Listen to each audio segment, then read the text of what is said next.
We're all doomed. Look, it might not be that dramatic, but every time I'm sitting down, chilling, doing nothing, I reach for my phone. It's just an impulse. It's not good. I imagine everyone else or a lot of people are the same. It's just like an automatic reflex. When you're bored, you reach for the phone because you get instant dopamine from scrolling. Your brain's just adapting to a new world of instant gratification, instant dopamine, instant reward. And that's not very healthy. You know, you want delayed gratification sometimes. And I think you've got to force yourself to seek that instead of just scrolling on Instagram, looking at memes. One thing I'd suggest is trying to fix your screen time per day. Mine used to be like 4 hours or something. It's got down to like 2 or 3. I want to get it even lower. Unfortunately, because I have to post on, I don't have to, because I want to post, because I make music, I have to make content and release that, post it on Instagram and TikTok and YouTube Shorts. And unfortunately, that takes quite a lot of time. That seems to be the main reason why my screen time goes up. It's quite annoying, but that's just how it is, I guess. One thing I've seen is to start creating instead of consuming, which I think there was a video on YouTube, like create, not consume, that I watched. I think that's really good advice, just if you switch from constantly consuming all of the content, some people spend a ridiculous amount of time on social media. I think creating instead, the whole process around that takes time and it's engaging, it's creative, whereas sitting there on Instagram with no intent, it can be quite damaging. Another point on that is to try and use your phone with intent. Don't just pick it up when you're bored. For example, I've made my iPhone like a dumb iPhone now. My home screen is literally there's no apps. It's just the dock, which is phone, message and Kindle. And then all my apps are on the side. That makes it a lot simpler. And then you can have your sort of like widgets on the side there. So that's quite a useful thing to do. And you don't have instant access to your apps. You have to scroll across. I also use this app, which I'm not sponsored by, but it's I find it very useful. It's called Opal. I've recommended, if you know me in real life, I've recommended this to a lot of people. Unfortunately, it's not on Android, but I imagine Android has a similar thing. But it looks like this. You can sort of like change your gemstone if you are interested in that. But basically, I have a blocker on certain apps where it just runs all day, 24 hours, called Stop Doom Scrolling. And basically, you have to click on it, and then it has like a little countdown of like 5 seconds or something. So you've got like time to think over the decision that you definitely want to go on this app to waste your time on. Then you have to press continue, and then it comes up with this, and it says take a break, or you can just end the session of the 24-hour block. So you click take a break, and it gives you a certain amount of time. So it starts on 5 minutes, and then it goes all the way up to 15. That's the most you can use it for, and then after 15 minutes is up, it blocks you from using it again. I've found this so helpful for even if you want to have a little bit of a scroll for a bit, you're bored, you want, like, when I used to be hungover, I feel like that was the time where I'd look for the instant dopamine, because your brain's basically just deficient of dopamine, so you're like searching for any little minuscule bit that you can get, so you just sit scrolling all day, which actually makes you feel worse. So I found that just having that on for even the 15 minutes, it stops you from using it too much. You can also do that with YouTube, just in-app on your phone. You can set a time limit per session of YouTube. You can set it to like 15 minutes maximum, and then it stops you from using it, so that's also useful to do. There's also, if you watch YouTube on desktop, there's a Chrome extension called Unhook, which I've started using, which basically you can like turn off different sections of YouTube. It's pretty cool actually. There's like, you can like hide the home feed, you can redirect straight to subscriptions. So if you don't really watch stuff that's recommended, then you can just only have subscriptions on there, which is the stuff you pick to watch. You can also turn off shorts, which I have done, because I don't really like having shorts on desktop. It doesn't really make sense to me. There's loads of different options you can sort of play around with. So basically you just need to condition your brain to not want instant gratification, instant dopamine. Short form content and like the algorithm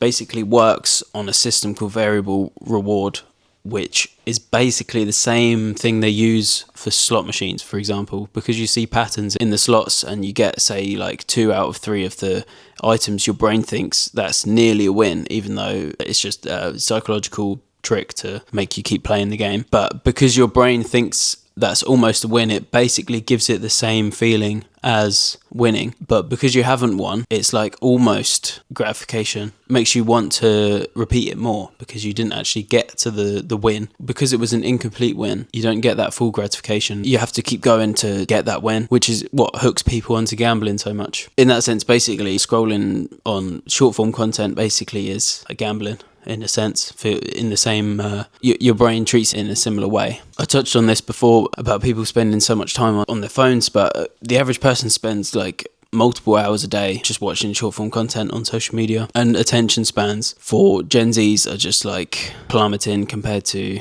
the past generations, past decades, and they're just profiting off you. The people who run these apps, they're just profiting off your data. They're just trying to hook you into the gambling slot machine that is Instagram and TikTok to keep you gambling away, keep you on the app.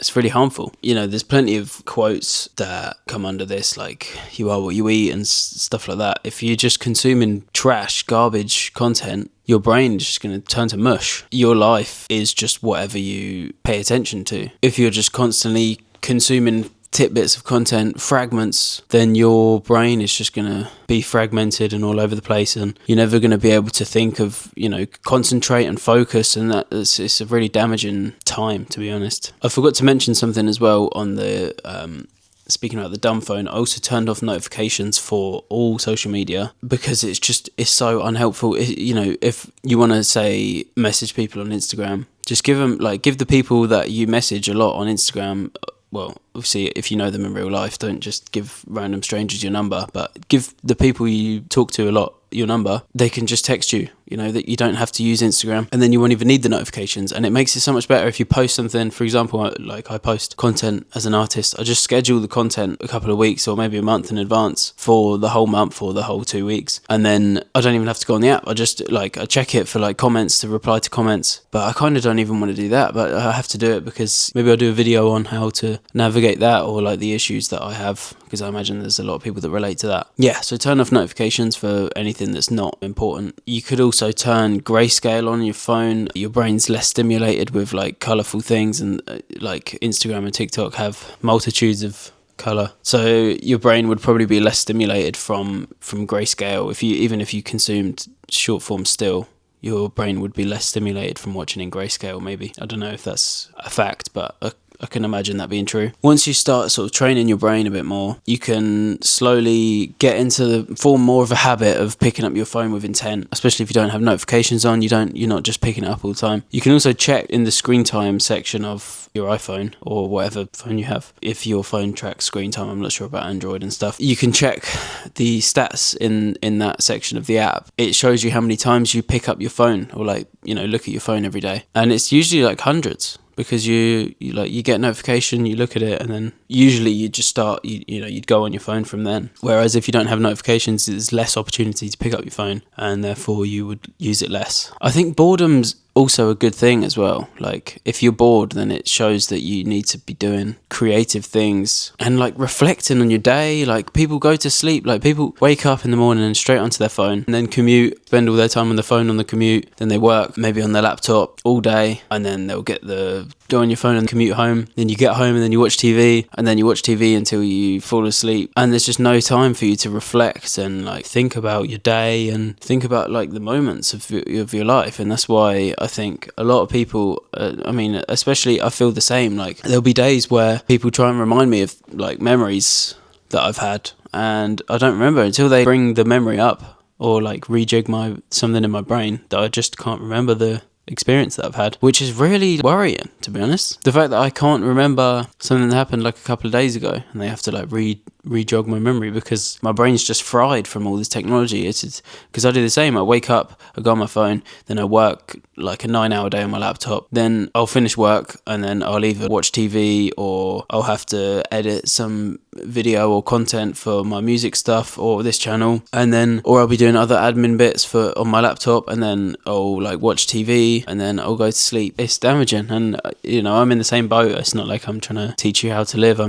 This is more so to keep myself accountable, because I don't do this stuff, and I need to get better at it, and I need to get my screen time down. But I hope that if you're watching this and you're in the same boat, then I hope this has helped, give you some advice. I think we need to improve as a society, especially for the kids. I mean, like, I picture, having my own children. I'm 25 and I want kids. But like at this point, sometimes I think to myself, like, do I even want to bring a child into this world where it's just from the second you're born, you're manipulated?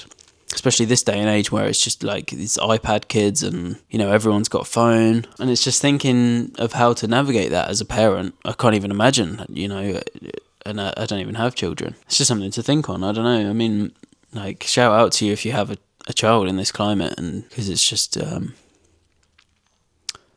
sad, the world we live in. But I think as long as you strive to improve yourself and just become the best version of yourself, and just don't pay attention to anyone else and what other people are doing, then you're winning. And I think, there's definitely ways that you can teach your kids to not become brain rot addicts. As a little side note, I bought CRT, like VHS TV for a music video that I've got coming up. Yeah, I had an idea, like, why don't I just keep it? Because I bought it for the music video. I was like, why don't I just keep it? And then if I do eventually have kids, I can give them the experience that I had when I was young. Like, I used to watch VHS tapes, and it's such like a magical thing. So I bought, on eBay, I bought like a 20-pack bundle of Disney films just to keep in the loft or whatever until then. So yeah, I think that would be really nice, just like if you give your kids like early tech. And I also saw a thing online where this woman gave her child a portable DVD player. Like, it's like a DVD player, but it's got a screen on it instead of like an iPad. She gave her daughter that on a plane, and that's such a better idea. You can control what they watch. They're not consuming like violent or like sexual content from very young. It's a great idea, and I think stuff like that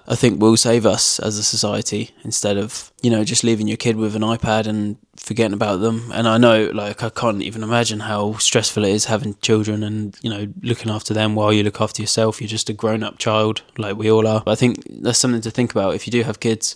I mean, obviously, I'm not, who am I, so like, you don't have to listen to me, but it's just my sort of ramblings. But yeah, so to summarise the video, you need to make your phone less stimulating, dumb phone, turn your notifications off, maybe go grayscale if that helps you. It wasn't for me, but try it if you want to do that. You also need to add friction to, starting up these like scrolling binges. So the app Opal, for example, obviously, again, I'm not sponsored. That's just like something I use a lot for myself. And point 3 would just be to let yourself be bored sometimes. Like, let yourself be bored and get creative, or go out for a walk, or like touch grass, like, there's no point just sitting in and, scrolling on your phone all the time. If you do go out, maybe try leaving your phone at home. Imagine how, I mean, it sounds scary, doesn't it? Like, oh, what if something happens? But, just go for a walk, like even 10 minutes, and just leave your phone at home. It'll be fine, So I think, it's something to think about. And on that note, bye.